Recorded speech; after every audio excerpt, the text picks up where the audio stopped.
to land the Su-35 Flanker safely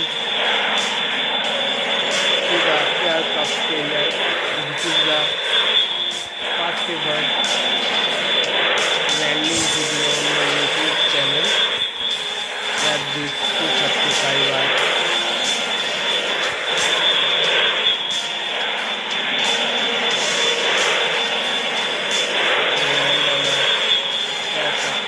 the carrier runway is very short. Now the visibility is 100% and you clearly see the runway. Within 3 seconds, I think we land on the carrier runway. It is a very risky landing operation.